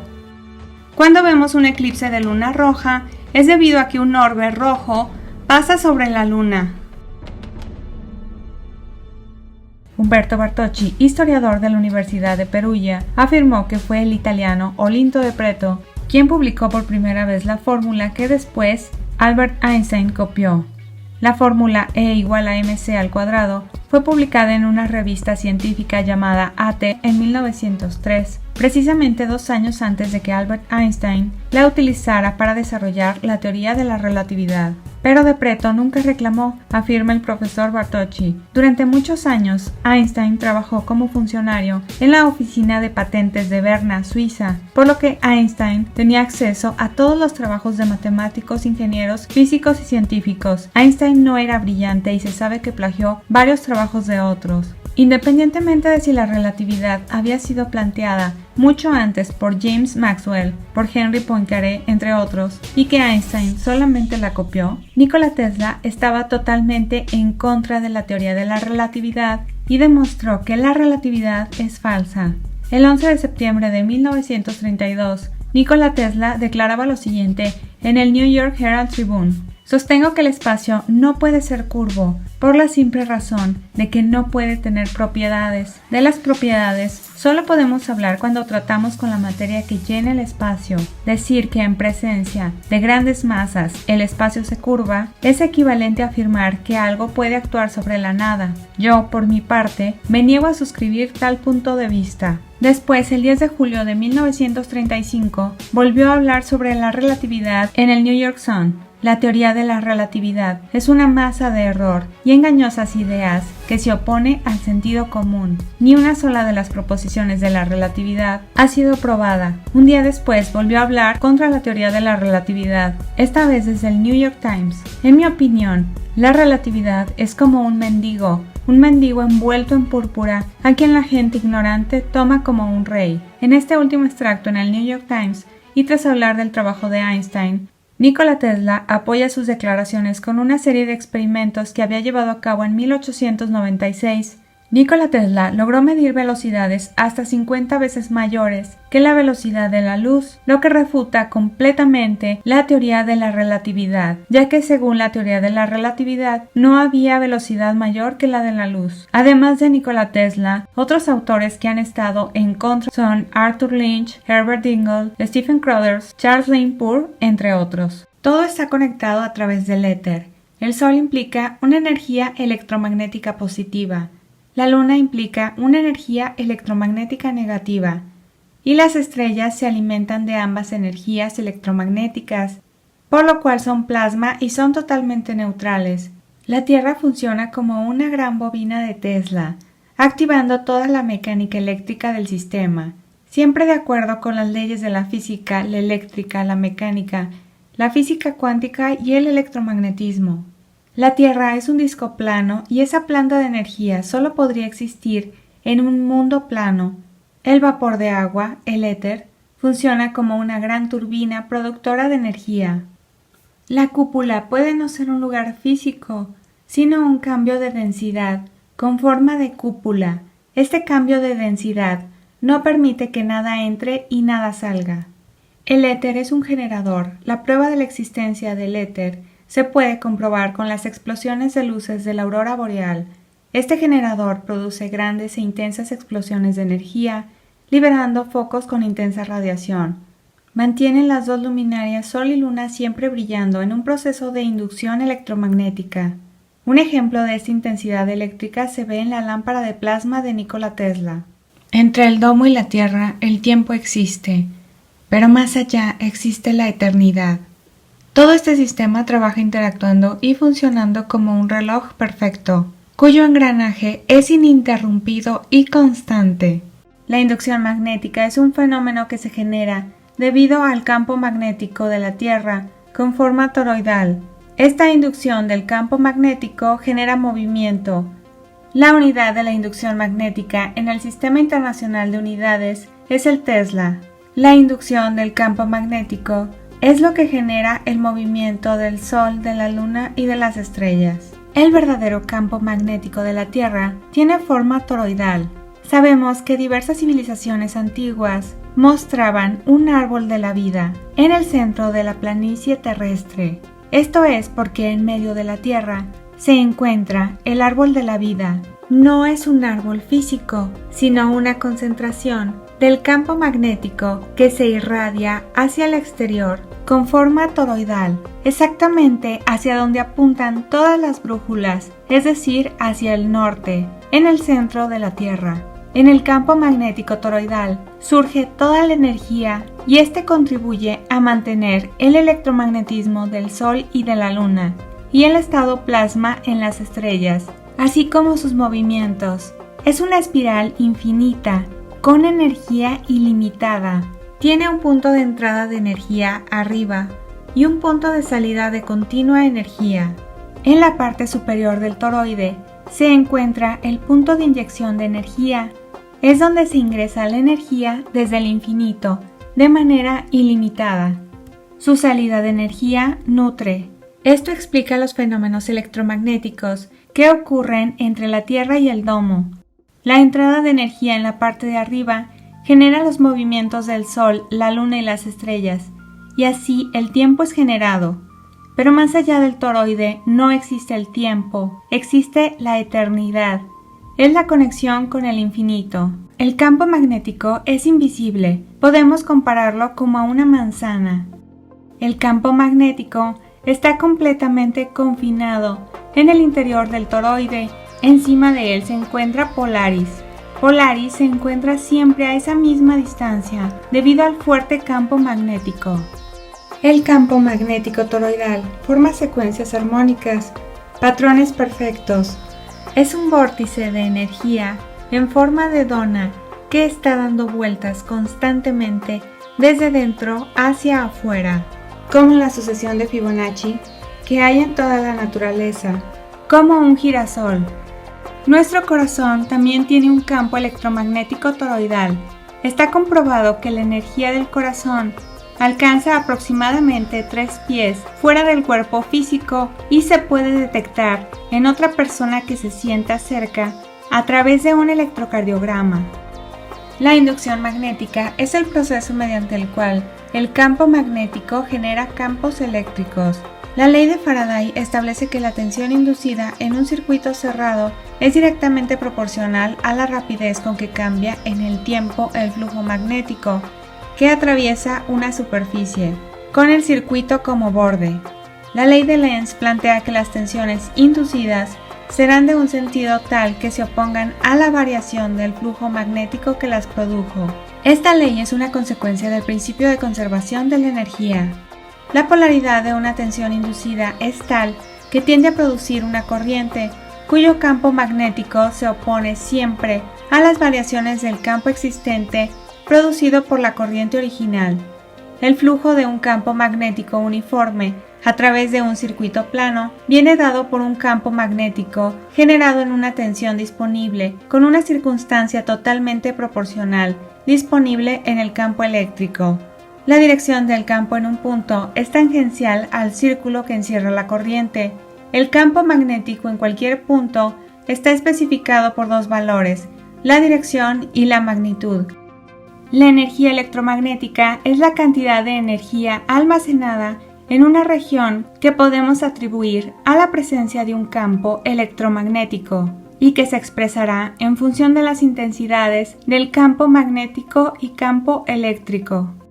El electromagnetismo describe la interacción de partículas cargadas con campos eléctricos y magnéticos. El electromagnetismo abarca diversos fenómenos del mundo real como por ejemplo la luz. La luz es un campo electromagnético oscilante que se irradia desde partículas cargadas aceleradas. Los campos electromagnéticos generan la electricidad. La electricidad es un fenómeno natural. Una bobina toroidal es un hilo conductor por el que circula una corriente a través de espiras envueltas sobre un soporte toroidal. La bobina toroidal está formada por el toroide, cuyo interior cuenta con un campo magnético formado a partir de una serie de círculos que son concéntricos. El campo magnético tiene más fuerza en la parte interior o la que está más cerca al centro, mientras que va perdiendo fuerza hacia el exterior. Por ello, el norte en la Tierra es mucho más pequeño que el sur. Existe un equilibrio y armonía en todo el diseño inteligente que el Creador eterno hizo y que mantiene funcionando. Las áreas volcánicas presentan anomalías magnéticas intensas y complejas. Las llamadas anomalías magnéticas pueden ser medidas en la superficie de la Tierra. El sensor magnético debe situarse a cierta distancia para registrar las anomalías magnéticas. Las anomalías magnéticas muestran los contrastes de magnetización y su investigación contribuye al conocimiento del volcán en todo su volumen. La lava de los volcanes contiene minerales como la magnetita que forman en ella cristales con polaridad desordenados. Al enfriarse la lava, los cristales se orientan con el campo magnético terrestre y esas rocas adquieren un magnetismo remanente. La existencia de numerosas anomalías magnéticas indican los movimientos de las placas tectónicas. En los bordes de las placas se concentra actividad sísmica, volcánica y tectónica. Esto da lugar a la formación de grandes cadenas montañosas y cuencas sedimentarias. El ascenso del magma ocurre en episodios de actividad violenta denominados erupciones, que pueden variar en intensidad, duración y frecuencia, desde suaves corrientes de lava hasta explosiones extremadamente destructivas. Por lo general, los volcanes se forman en los límites de las placas tectónicas. Los volcanes pueden tener muchas formas y despedir distintos materiales. También existen numerosos volcanes submarinos ubicados a lo largo de las dorsales oceánicas. Algunos volcanes alcanzan una altitud superior a los 6.000 metros sobre el nivel del mar. Hasta la fecha, el volcán conocido con mayor profundidad se encuentra a 5.000 metros de profundidad y es el volcán submarino 1922 en Indonesia. Se originó después de 3 terremotos desarrollados a lo largo del año 1922. Entonces existe una relación entre terremotos y volcanes. La diferencia entre magma y lava es que magma se refiere a la roca fundida que todavía se encuentra bajo tierra. Si esta roca fundida llega a la superficie y continúa fluyendo como un líquido, se denomina lava. Podríamos decir que un volcán consiste en el respirar de la Tierra, donde exhala gases y vapores concentrados en su profundidad debido a la interacción de la materia con la energía electromagnética. Existe una teoría de que el petróleo es la sangre de la Tierra, por ello han querido vampirizar a la Tierra, pero no lo han logrado. Cuando se extrae petróleo, lo que llena el vacío dejado por el petróleo es agua. El magma suele fluir por debajo de los pozos de petróleo más profundos, que pueden estar a unos 9.100 metros de profundidad. Cuando el extremo puntiagudo del mástil de un barco interactúa con aire muy cargado, como durante una tormenta, puede crear una bola de plasma. Se puede encontrar mucho plasma en una tormenta eléctrica. También existen otros ejemplos de plasma como la bobina de Tesla, las auroras boreales, los relámpagos, las luces de neón, la televisión de plasma, etc.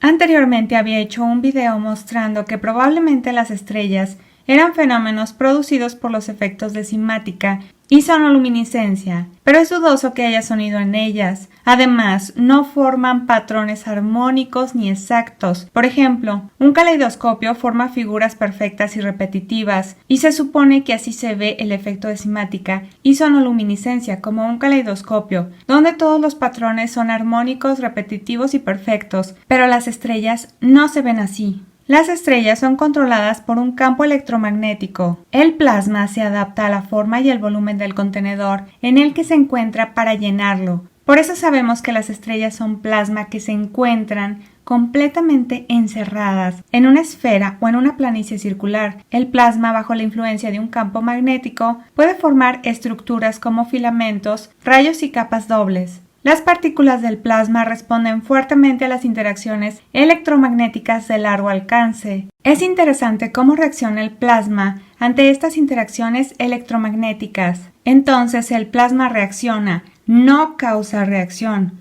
lo cual refuta completamente la absurda astrología, porque las estrellas son controladas por el campo electromagnético y no pueden causar ninguna reacción sobre ningún ser humano, ya que se encuentran completamente selladas. Las estrellas, al ser plasma, son neutrales. Hay una armonía, es como si las estrellas se alimentaran de la energía del Sol y de la Luna, porque realmente el plasma está formado por igual número de cargas positivas y negativas, por eso es neutral.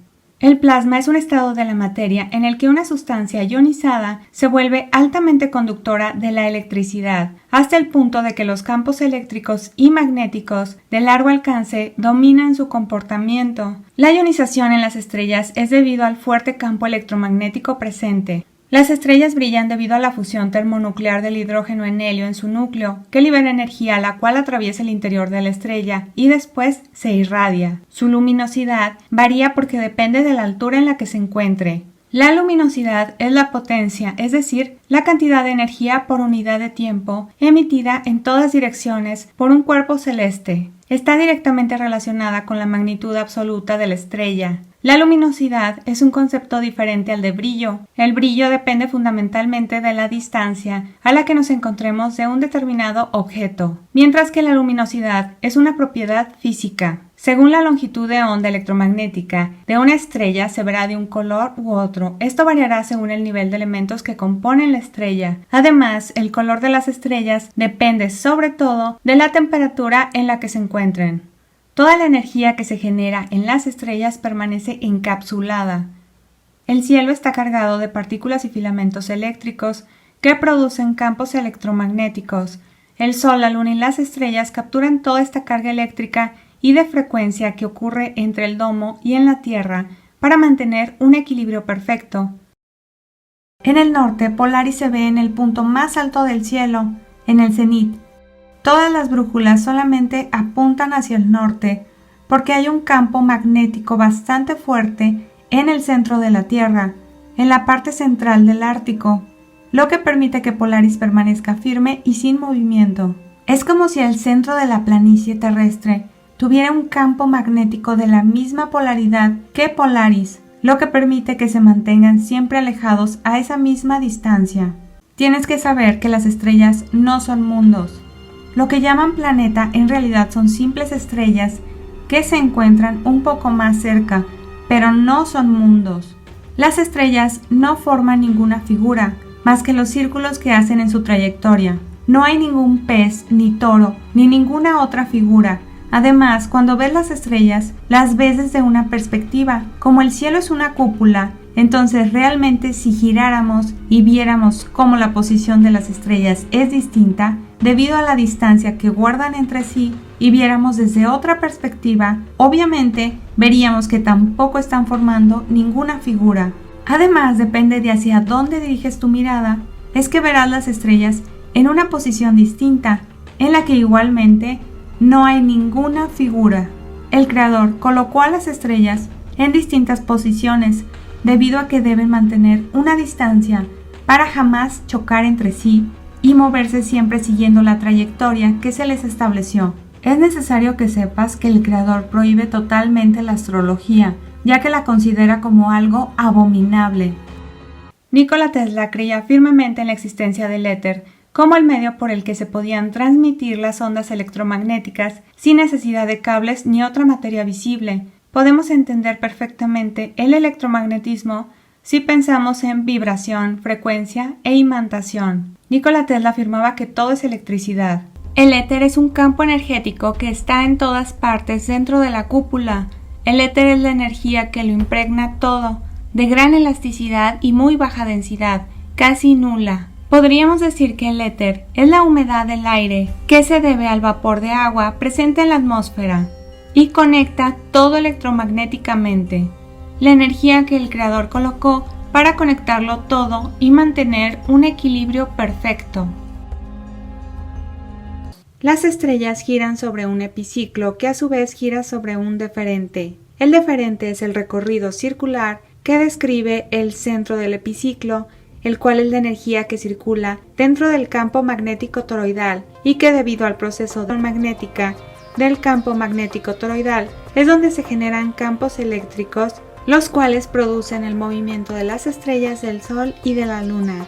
Existen descargas luminiscentes en estado plasma. Las nubes de Magallanes son un fenómeno de luminiscencia como el fenómeno del fuego de San Telmo. Para poder entender lo que sucede con las estrellas, necesitas saber que existe el electromagnetismo.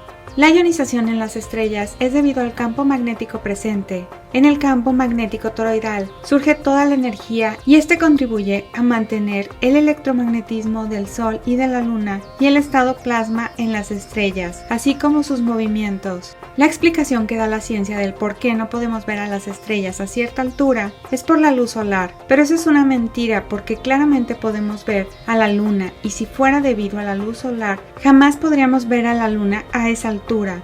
No solamente se graba contraluz, sino que se da la vuelta a los 360 grados. Las estrellas pueden ser visibles únicamente a cierta altura, ya que son plasma producido por electromagnetismo, como el fenómeno ball lightning. Por eso es que a partir de los 20 kilómetros dejan de ser visibles, y conforme más subas hacia la bóveda celeste, jamás las verás, únicamente verás al Sol y a la Luna, y el profundo abismo. Para que esto se entienda mejor, las estrellas son como los relámpagos y como el fenómeno ball lightning, que jamás los podrás ver a partir de los 20 kilómetros, debido a que suceden a una altura mucho menor. La duración de los relámpagos y el fenómeno ball lightning es rápido. En el caso de las estrellas, son constantes, cíclicas y tienen una duración de existencia permanente.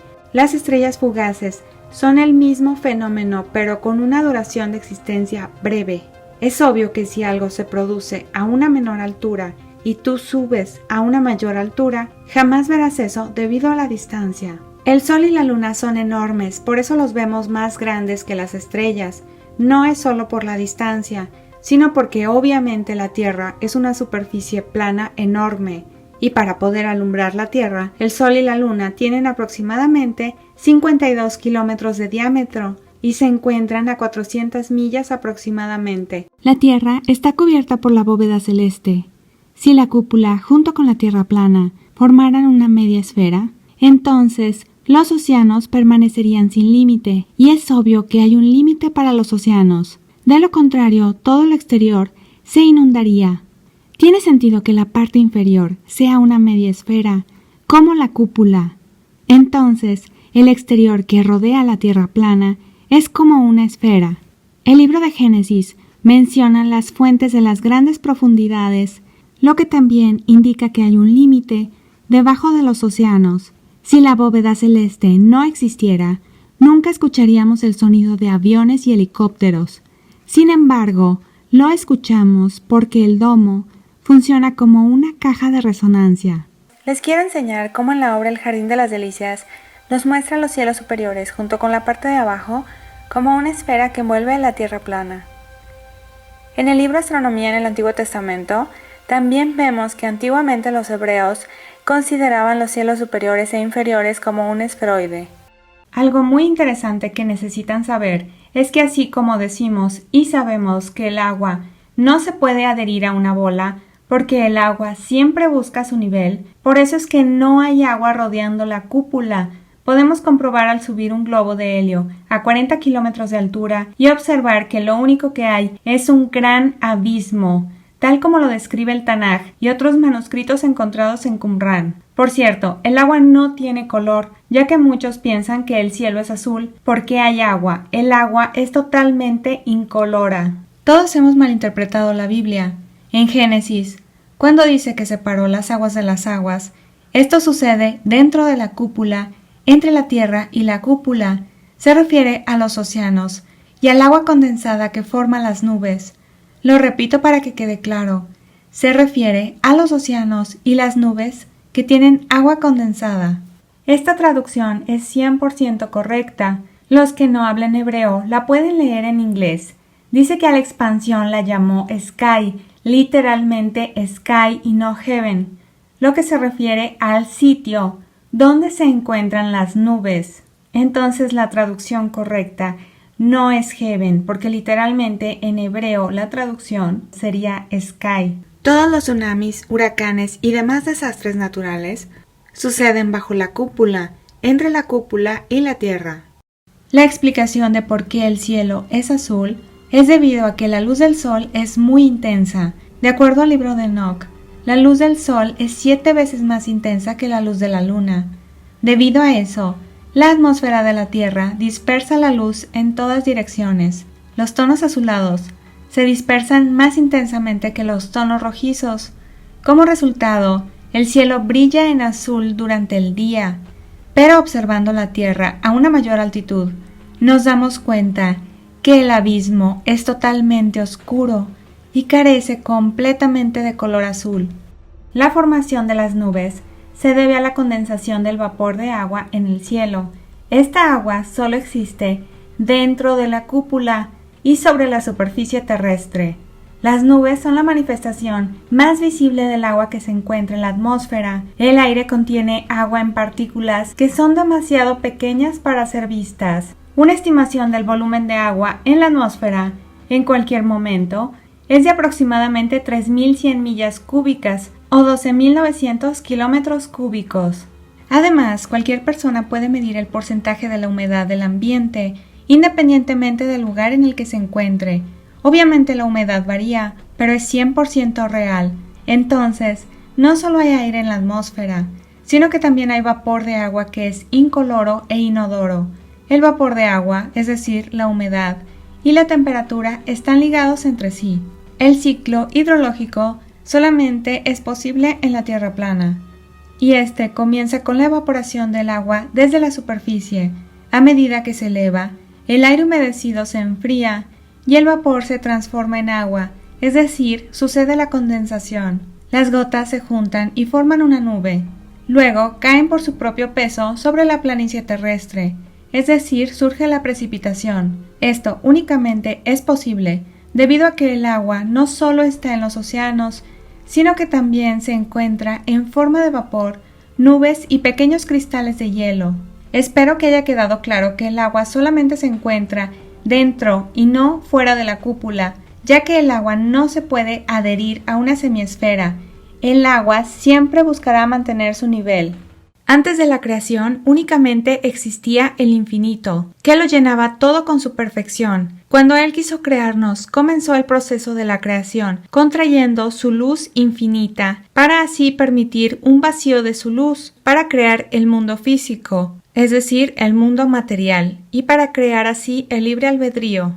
se autocontrajo en el punto central de su luz. Restringió esta luz, alejándola de los lados que rodeaban el punto central para crear un vacío. Después de esta contracción, bajó una línea recta de su luz desde arriba hacia abajo en el punto central de este vacío. En ese punto vacío, él emanó, creó y formó todo lo que podemos ver ahora. Si el creador no hubiera hecho esto, cualquier cosa que el creador hubiera creado dentro de sí mismo sería el creador mismo, ya que estaría contenido dentro de él. Él es la bondad infinita, el amor infinito. Por lo tanto, no podría existir nada fuera del creador. Por esto, él contrajo su luz 10 veces para hacer posible el mundo físico, el mundo material. Por lo que la luz en medio es filtrada por 10 cortinas. Por eso estamos 10 veces más alejados de la luz creadora de Dios. La luz llega poco a poco y a medida como la vemos en esta representación, ya que si todo estuviera sujeto a su luz, sería como el ejemplo de la electricidad.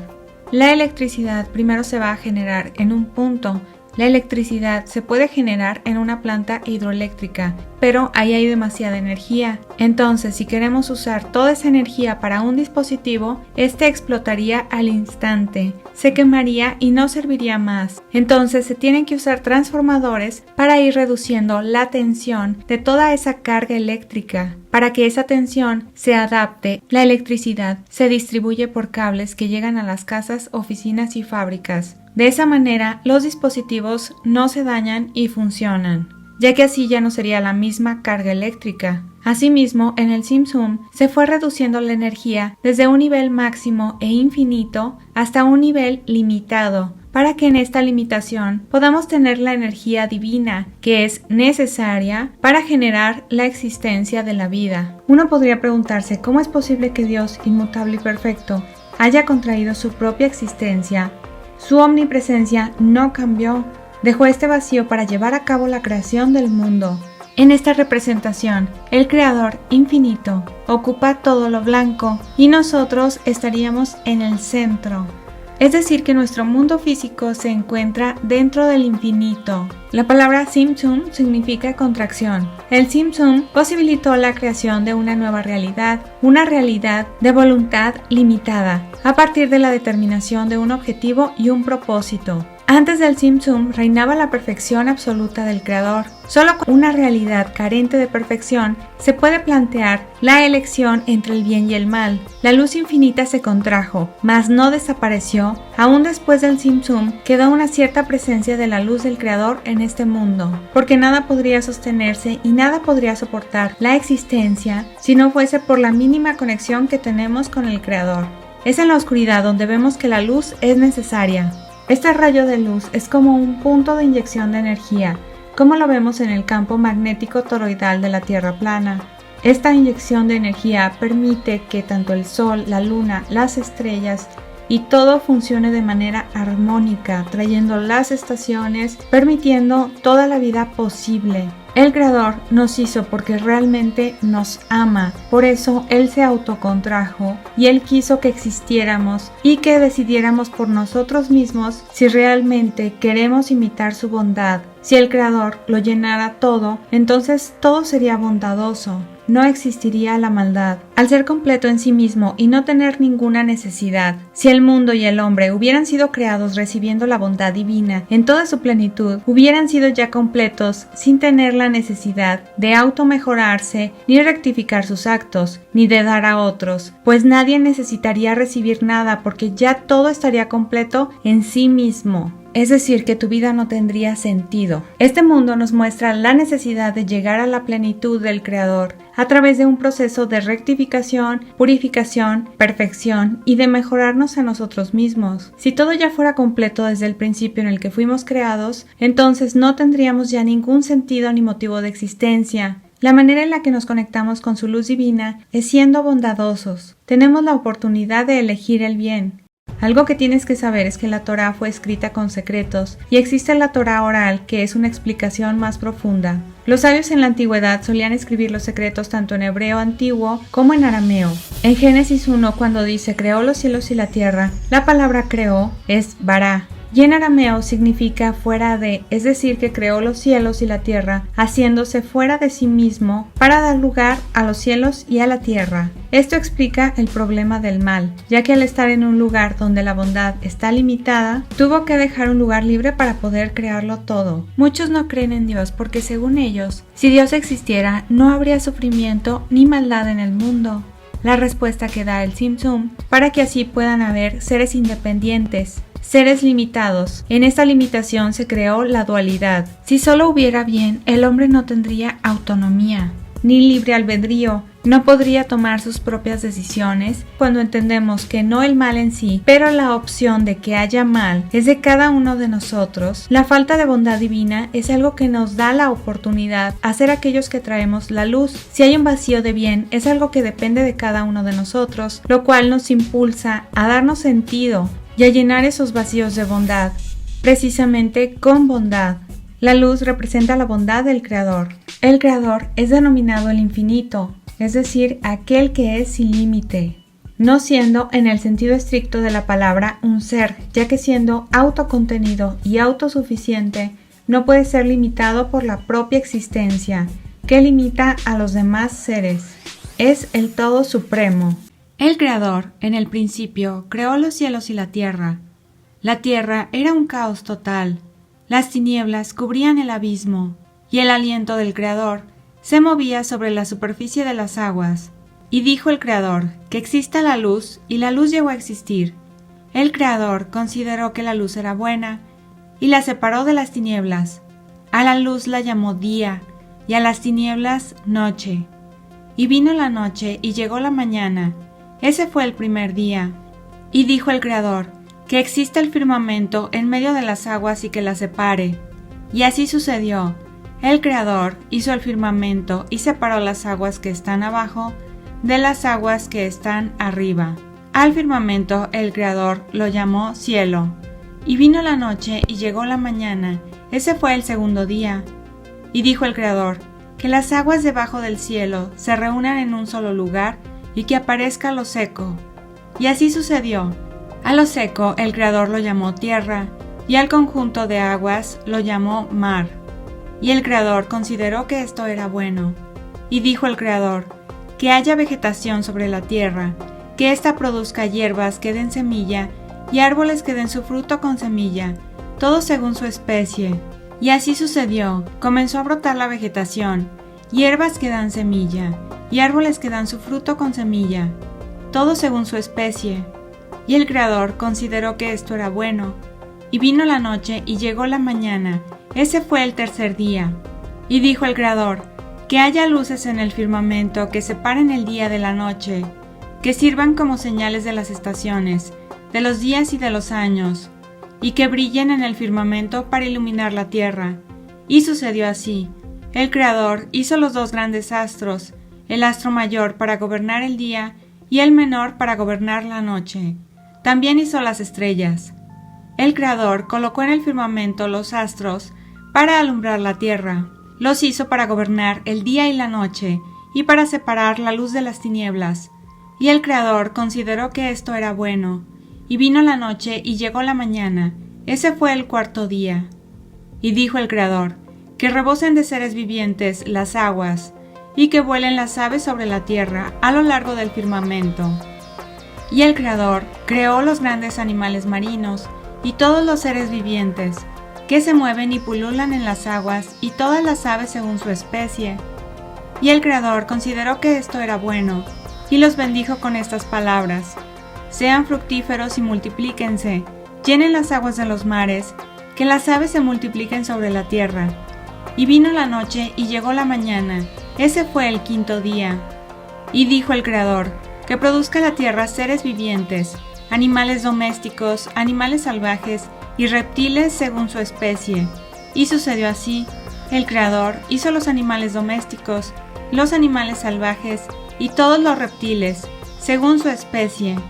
Y el Creador consideró que esto era bueno, y dijo: hagamos al ser humano a nuestra imagen y semejanza, que tenga dominio sobre los peces del mar y sobre las aves del cielo, sobre los animales domésticos, sobre los animales salvajes y sobre todos los reptiles.